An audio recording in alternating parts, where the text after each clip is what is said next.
Always two there are. No more, no less. A master and an apprentice. Star Wars always has these great master-apprentice relationships. Remember, a Jedi can feel the Force flowing through him. You see that handing down of mastery, the teaching, the developing, the growing. Do or do not. There is no try. It's very much the idea of apprenticeship. The need for those two groups to come together in order to pass down the knowledge and to help save the world, in the case of Star Wars. When I left you, I was but a learner. Now I am the master. Only a master of evil, Darth. Those life lessons are what make these characters some of the most iconic characters worldwide. The war is just beginning, and I will not be the last Jedi. All of that wisdom gets passed down, over those generations. We have Qui-Gon Jinn, who's the master of Obi-Wan, who's the master of Anakin Skywalker. And by being trained by Anakin, Ahsoka was part of that legacy as well.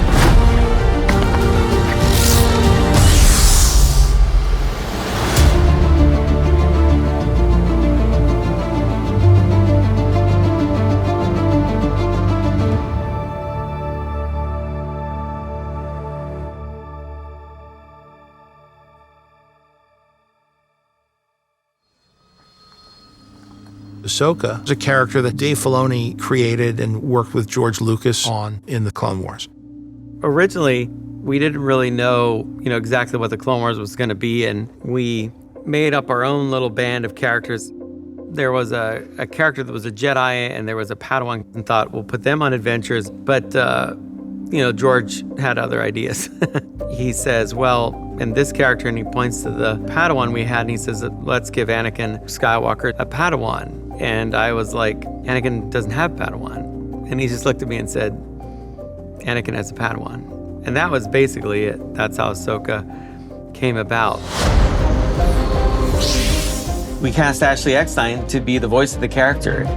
And she's fantastic in the Clone Wars and Rebels. Ahsoka is one of the most well-developed characters in Star Wars, period. She's the apprentice of Anakin Skywalker. She's the only one that he is trained to be a Jedi. This young teenage girl who was trained to be a keeper of the peace had to become a warrior, worthy of standing next to the greatest Jedi of all time.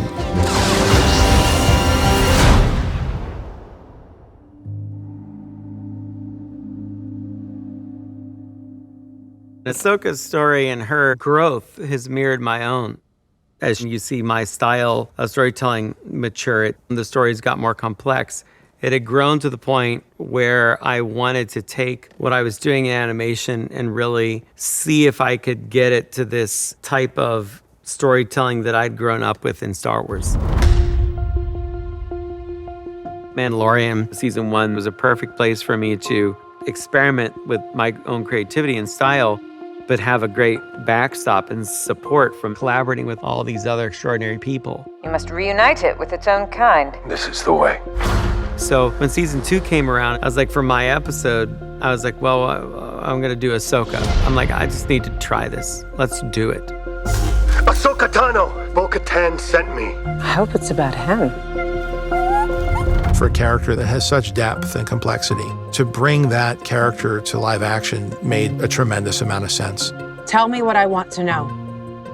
Where is your master? George visited the set when we were filming the lightsaber fight in the Japanese garden, Season 2. And I think it was really encouraging of Dave stepping up to this role. And so George would turn to Kathy and myself and be proud of Dave. He was Dave's teacher, and Dave was his apprentice.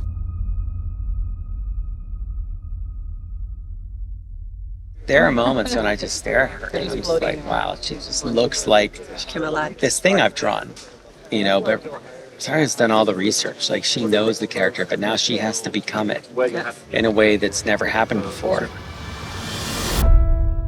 Yeah, it actually, the thing that feels most awkward right now is talking with you. You know, the posing and you know, sort of the stances we were doing, that's not unusual, but speaking as Rosario while in Ahsoka is a little startling.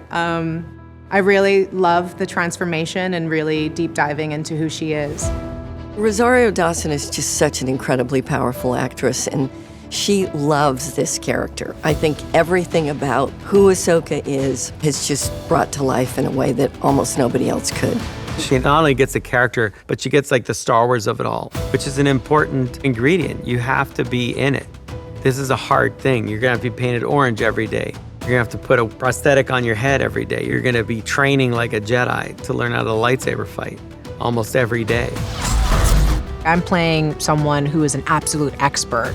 And so I really wanted to be able to physicalize that as much as possible.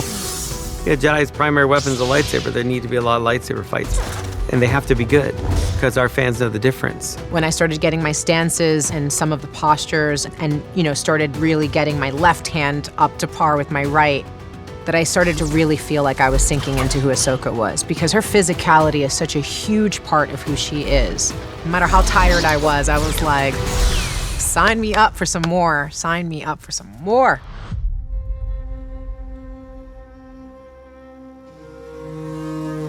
When you step into Star Wars and work with George, you are part of a legacy.